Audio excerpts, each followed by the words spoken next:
Well, it's great to be back here at Unite. We were here just last year, and so welcome to our session. And so today we're going to explore how immersive commerce can actually influence studios of all sizes. Whether you're a AAA studio, you might have a AAA team, like we have some of our partners here today. I want to say that this is actually more than monetization. This is actually about creating meaningful and authentic experiences for players, while we don't even have for them to leave their game so they can remain engaged. So today, we're going to cover what's possible. What do we mean by this immersive commerce thing? We even have some reference cases for you today with some of our developers. And so we do have a packed agenda, so I do want to get going. We have a lot to cover. We want to see if we can give some room for questions at the end, obviously. So before we jump in, I'm Frankie Rodriguez. I am the Director of Product of Immersive Commerce Services at Walmart. And also joining me today, it's Rob Oates. Rob is the head of Immersive Commerce. He leads our engineering and platform teams. And so I have to say, both Rob and I have worked in the gaming space. Rob is a veteran working on multiple studios through his career. So we get you guys. And then also, we're proud to have some of our partners here with us today on stage. So you're going to see Gianna Valentina. She's the Global Head of Strategic Partnerships at Spatial. And one tidbit about Spatial is that they were the first one to integrate the SDKs. So if you have questions at the end, make sure you can find Gianna and Matteo and Paride. So we also have the co-founders of Pijama Kasama, fantastic studio. So we have Paride, Stella, and Matteo Fankin. And I got to tell you, and I cannot say this enough, these guys have built some of the most innovative integrations that we've seen so far. So we're proud for them to show you what they built.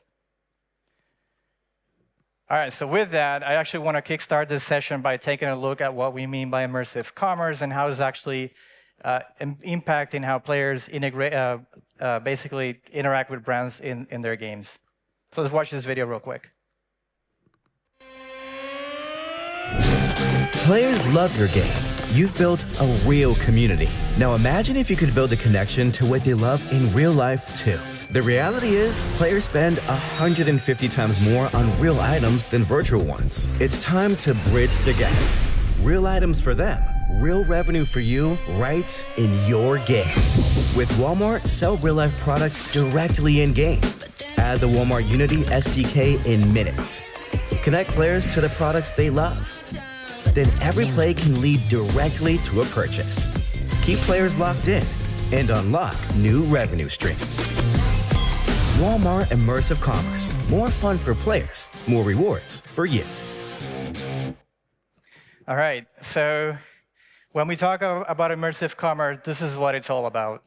So we want to make it easy for players to discover brands and products in their game, just as they do in real life. And at the same time, we want to keep them immersed in that game, so we don't want to break that engagement. And in case you're wondering, why does immersive commerce even matters? What's the reason you're here, right? So I'm going to cover 3 topics here. So the first one is, we all know that, because we, as players ourselves, we know that we have deep and emotional connections to the brands and IPs that we love. We engage with these brands and IPs everywhere. I mean, we all know it. So whether you're on social media, you could be watching a show, you could be driving your car, walking on the street. So we are immersed with the brands that we already engage with everywhere. And then second, I want to highlight this point that when it comes to spending behavior, think about this. Physical purchase, they operate in a completely different mental budget. And I can give you an example about this. So again, working on games, so you know that games could play your game obsessively. They could be very engaged. But don't they hesitate sometimes, I have to say this, to spend even $1 in-game for an asset or something in the game itself? But in the real world, they don't hesitate to spend $5. Could be $10 on a coffee, depending on where you are. And why is that? So there's a little bit here about player psychology and also human psychology. So when you buy something for real, this is something that's part of real life. So this feels natural. It's something that you're used to doing every day. Like humans, we've been buying things forever. And that physical purchase is something that perhaps was not available in games before. So that's what we're going to be talking about today. And then one last thing I want to highlight here is that you already have existing monetization instructions in your games, because after all, obviously we have to make a living. And the point that we want to make is that, so you could have banner ads in your game already, this is pure incremental revenue. So what we're going to cover today, it's an additional layer of monetization that is essentially going to have you guys get access to a massive retail market out there, and then bridge that with this player psychology.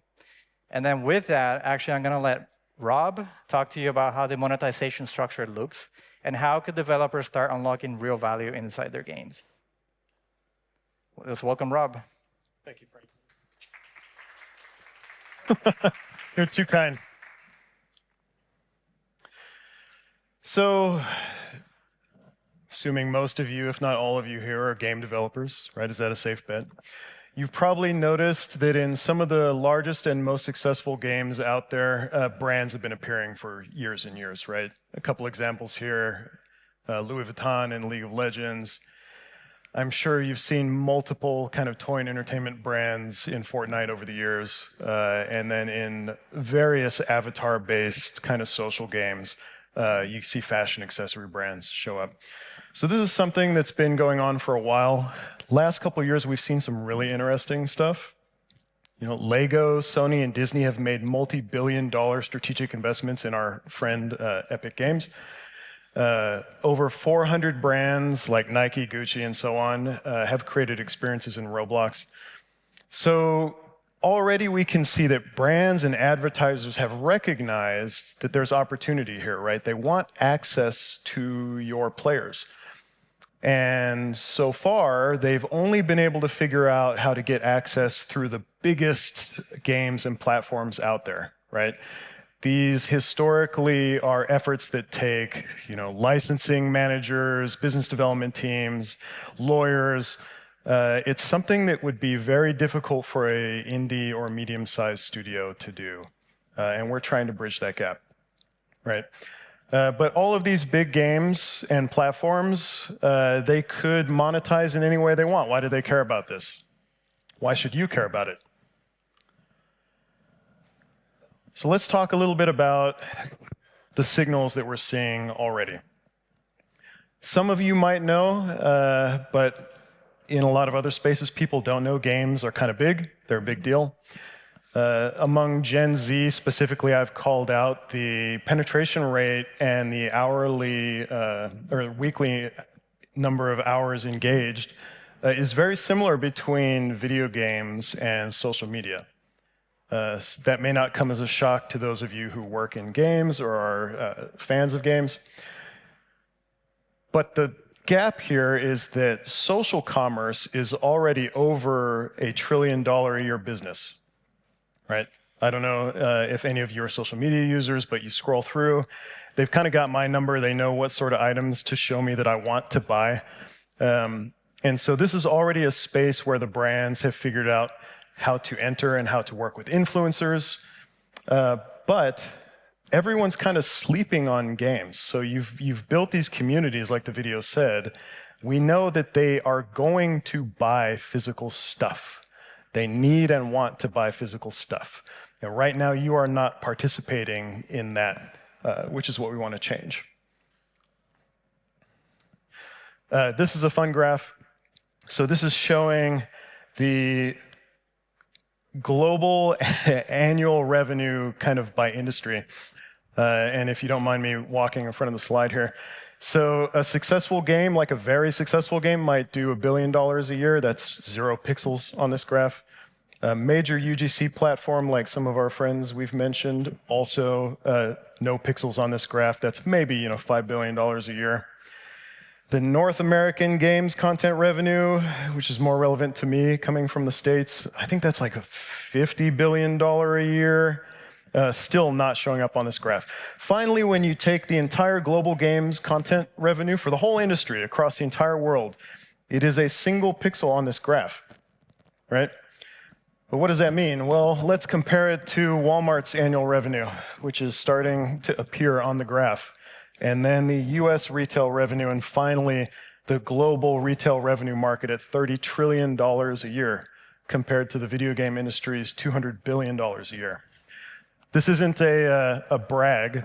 What I'm trying to get at here is the amount of revenue in physical retail absolutely dwarfs the revenue in games.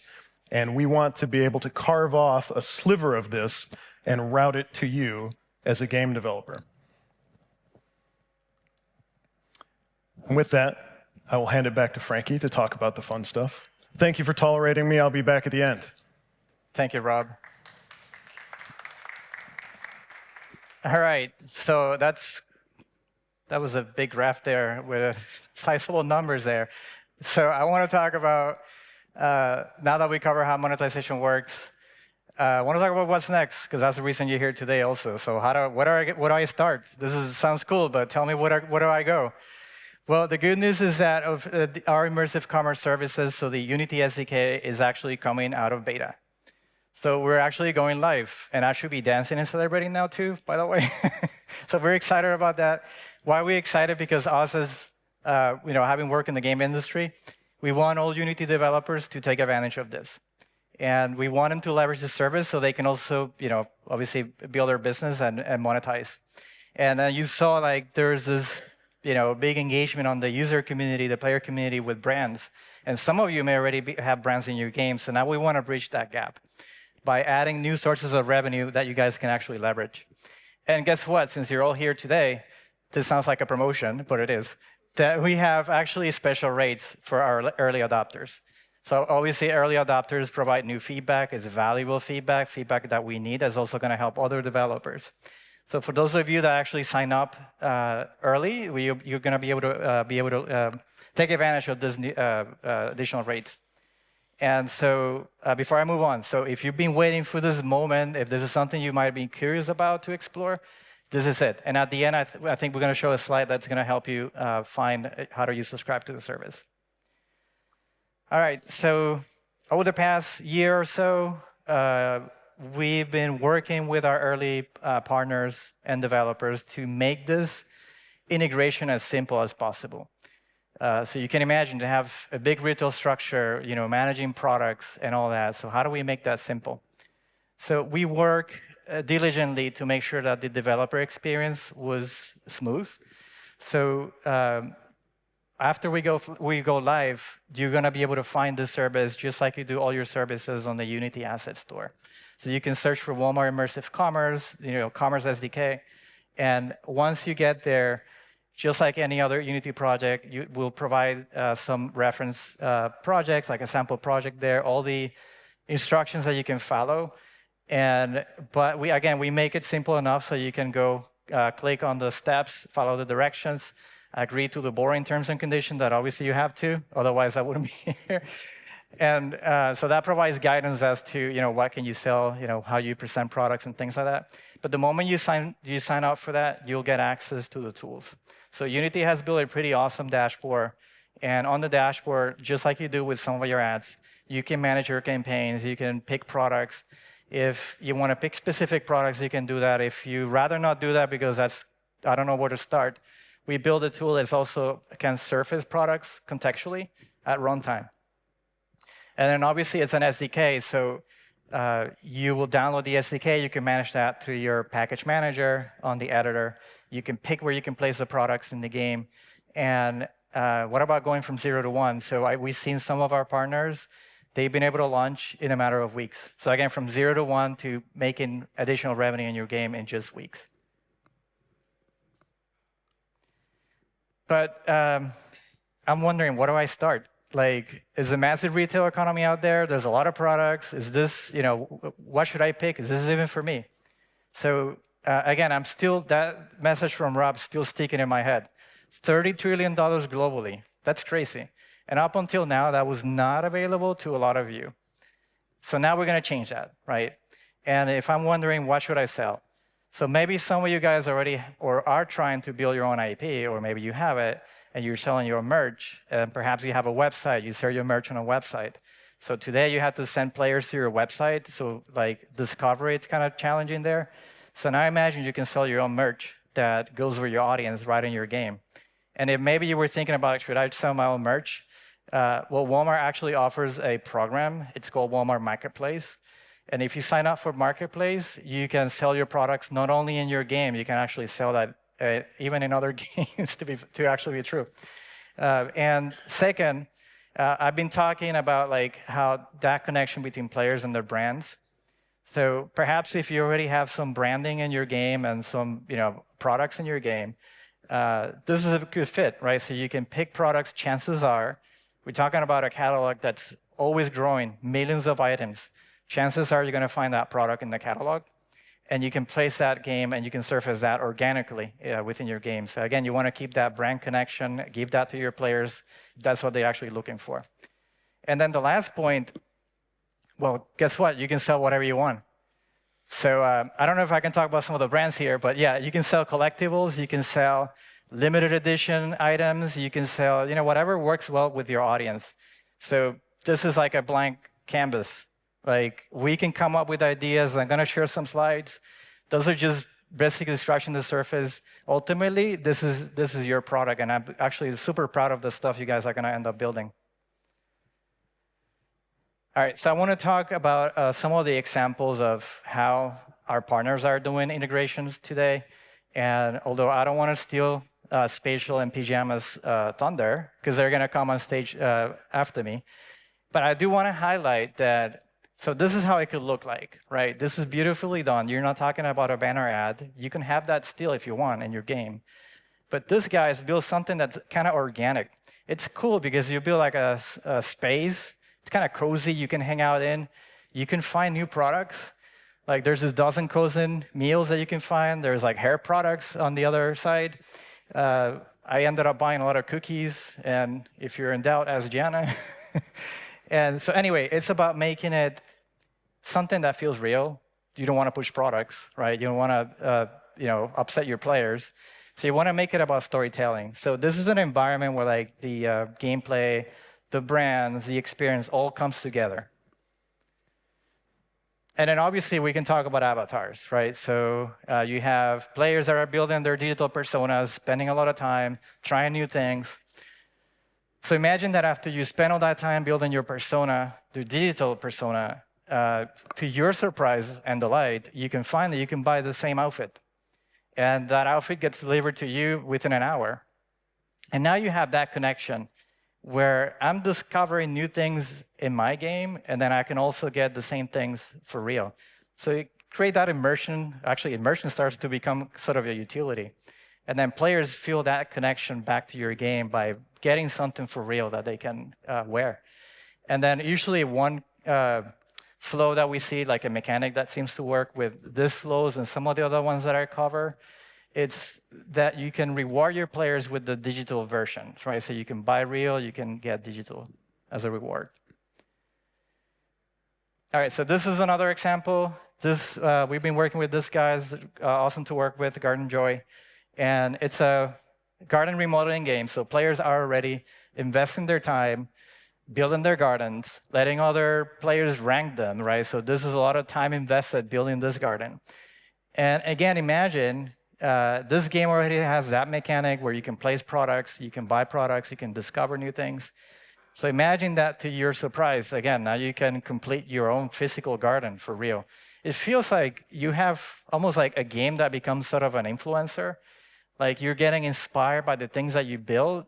And up until now, this is something that was not available. Like, you cannot connect that, like your digital life with your physical life. All right, so I think I've spoken enough, and I want to let developers tell you about their own experience. So the first reference case that I'll mention here, unfortunately, they couldn't be here today, but they put together a video. So we have the guys from Fungi. They're the creators of the game House Flip. And it's a home remodeling game, and they were the early adopters way before we even thought about an SDK. So they help us a lot with product placement. And I would just want to just play their video real quick so you can get their own experience, how their community reacted, what was the player engagement, and how did it get changed. Walmart and Housefoot put brand integration at the cutting edge. Glidden Paint is a great demonstration of delivering a branded experience at a moment of leveling up, giving players an additional paint swatch. More telling was our most recent execution where we drove users into Walmart's Try Before You Buy augmented reality experience. Interactive 3D items within Houseflip are also being regularly delivered, with players discovering authentic home decor from Walmart's signature brands like Better Homes and Gardens. Integrating Walmart and its brands demonstrate how interactive experience can drive meaningful impact with positive sentiment.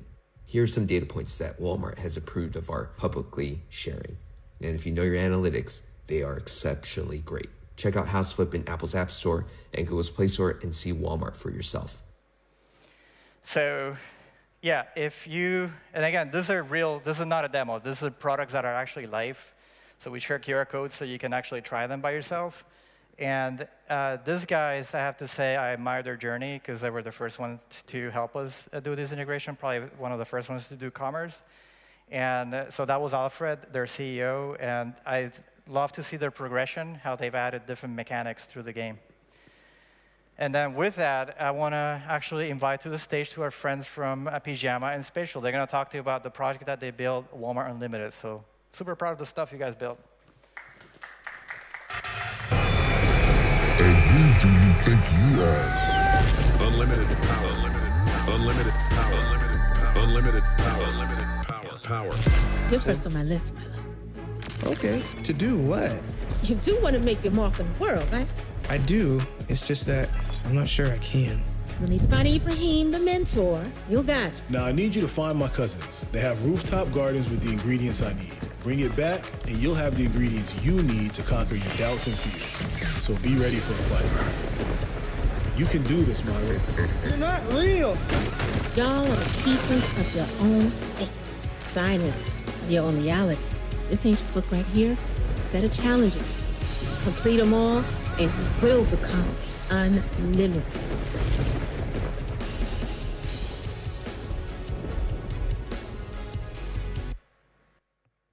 Cool. So show of hands, who saw a product in that trailer?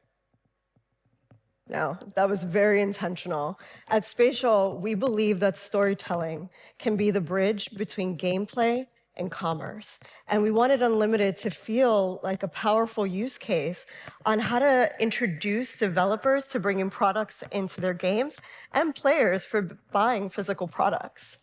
So I'm going to give you some advice, because before you develop and bring a physical product into the game, it's really important for you to have a commerce strategy going in. So for us, we decided to go with an RPG. And for any developer, you know, that gives us a lot of flexibility on world building and lore and bringing the product authentically into the story.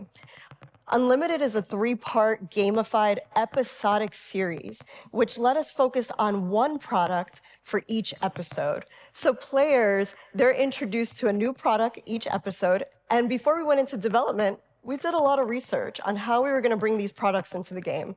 So if you're seeing the first picture, that's Ibrahim Brazier. He's in episode 1. And what we decided to do was make the founders of the brands actually be the mentors or sages to the players. So immediately, we decided to bring that product and the founder stories into the game so that we build an immersive, emotional connection with the product as the players are going through the game.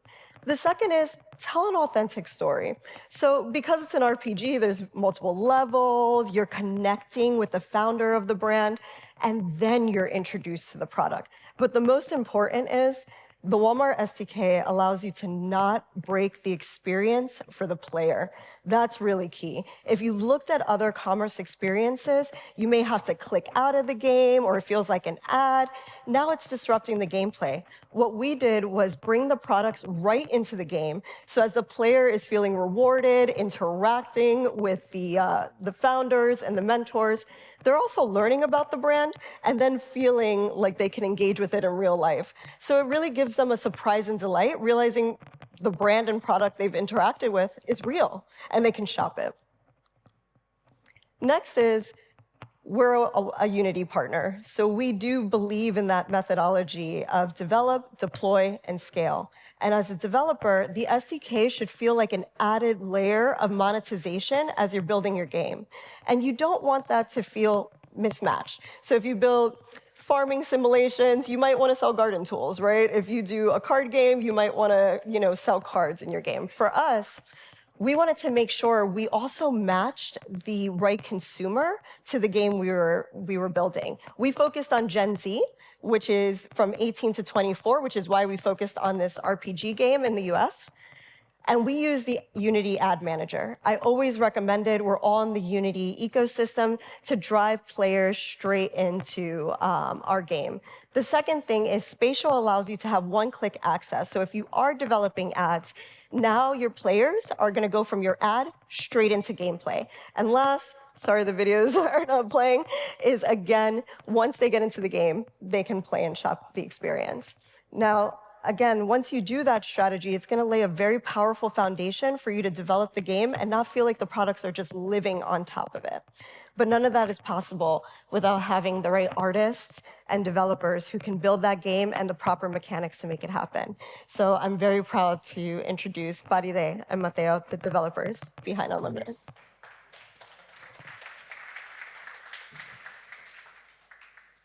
So we truly believe that games are a very good showcase of objects and products.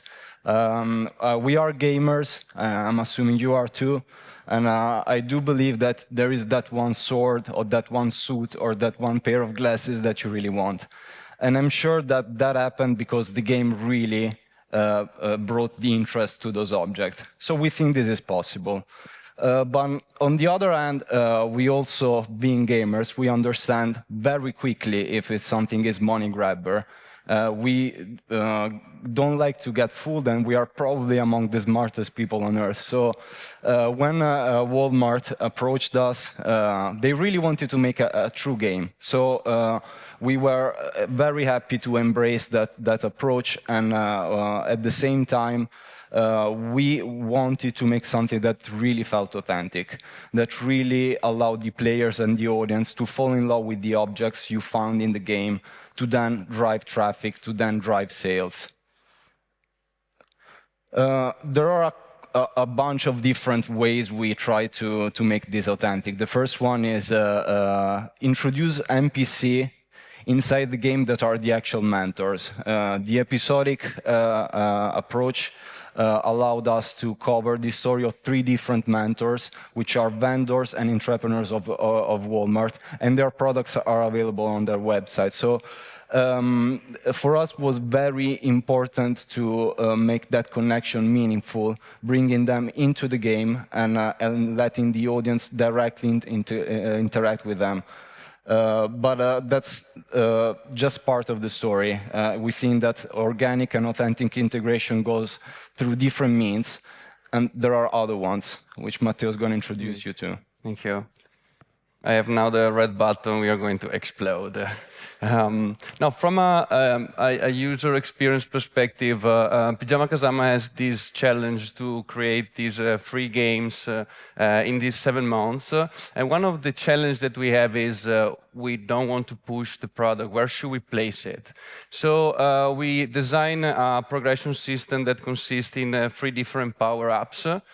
So the players start with only the jump, and then around after 15 minutes of gameplay, you power up with the attack, and then you have the double jump, and then you have the charge attack that, of course, allow you to unlock different areas. And where we decide to place, so after 15 minutes, after the attack, we decided to place the product. So the player will see for the first time the product. And the second challenge was, okay, we decide now in which phase, in which part of the experience we are going to place the product. But the second question were, how can we do that? So even in this case, we're trying to place it in a place where that was not intrusive, and it felt kind of intuitive. So the player here is one of the main part of the 3rd episode, where the player unlock a power-up. He arrived at the throne, and the throne phone is waiting to continue the story and start another cinematic. So the player can optionally decide to go and check out the product, otherwise continue the story in the easiest way possible. Yeah. Well, the next is on you. Yeah. Of course, we need to maximize as much as possible the revenue we can make for games. This is our job, and we have to make a living out of it. What is very crucial there, on top of being very mindful of how you introduce the products to your audience, is to reduce as much as possible all sort of frictions throughout any sort of surface. And with the use of the Spatial Unity SDK, we managed to achieve a very, very easy implementation across all platforms.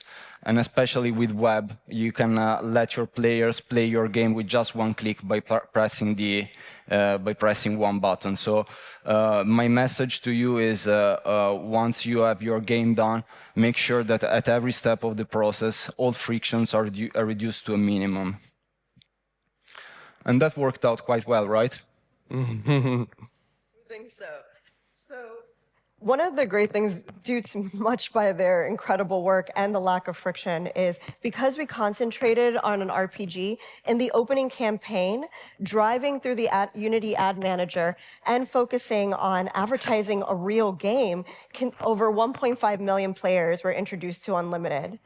Secondly, another thing we found was, because the products were organically integrated into a long-form story, they spent on average about 38 minutes in the experience. So they weren't feeling bombarded by commerce, they weren't feeling like they weren't playing a real game, and honestly, the majority of players were 18 to 24. So they were spending almost 40 minutes in a commerce-led game. So if you had any apprehension thinking, well, if I brought physical products into my game, will that break the experience? Will it feel like a real game? We can at least tell you on the Gen Z side, what we found is that these consumers are interested in playing games, as we know, but they also won't feel the disconnect by discovering new products there. And also, in total, we had about 50 million minutes spent in games. And a metric that's not here, but I can share with you, we did two forms of commerce here. So we experimented with bringing the products into the game directly in the story, and then also building another shop for sort of a post-game experience where you could shop more products. We found that the products that were directly integrated into the game had about 5 times more interaction than a shop that featured many different products. They both had a high amount of engagement, but the products being authentically introduced to the consumer, transforming them from a player into an active consumer of the product, those were the most engaged. And you really want to feel as a developer that this new monetization layer can help you generate revenue. But by doing that, you have to create an emotional connection. And I always go back to this one reference that may resonate with you. I'm a Fallout fan, and I always thought when I saw the products in here, I wanted it to feel as familiar as finding a Nuka-Cola, in the game. But this time, actually being able to buy the product. So we hope that this is an incredible use case that you can try out. It's still available on walmartunlimited.com. At Spatial, we let you embed your games into third-party sites. And also you can visit spatial.io/unlimited. Please try it. You can play it on web and mobile, free and no downloads on web. Thank you, team. I'm gonna bring back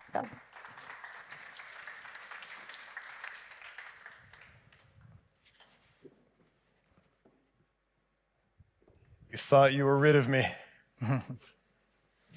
So what's next? As mentioned before, we're looking for our cohort of early adopters of our 1.0 to get preferential rates and other special treatment. We've also got a lot of cool stuff coming over the next year and beyond. Some of the stuff that I can talk about. We're integrating 1-hour delivery. So in the US, Walmart covers something like 90% of households are within a couple miles of a Walmart. And I think we've hit 15-minute deliveries in some cases. And so we'll be integrating delivery from store or pickup at store, which is not something that anyone else can offer regionally. Looking a little bit farther out, we'll talk about digital twin technology, making it easier for developers to use kind of product assets that we have. We've got hundreds of thousands of assets for home decor items and clothing and accessories and that sort of stuff. And we want to make it easier for you to kind of bring those into your game and work with it. And then farther out, we want to make it much easier for developers to kind of spin up their own merchandise stores. Frankie mentioned earlier that developers can come to Marketplace and kind of put their items up. We would love to make it a very easy process if you don't already know how to get onto a third-party marketplace, if you don't already have merchandise, for us to be able to guide you through the whole process of kind of design, getting it printed or created, putting it up on Marketplace, and then integrating it into your game so that your players can get their pins or their T-shirts or their stuffies or whatever it is. And with that, we want to say thank you. If you are interested or curious or you have questions, please scan the QR code. I already talked about some of the early adopter benefits. I'd also like to welcome back on stage everyone who spoke in case you've got questions for them. And with that, I think that's it for me, unless you've got a question for me personally.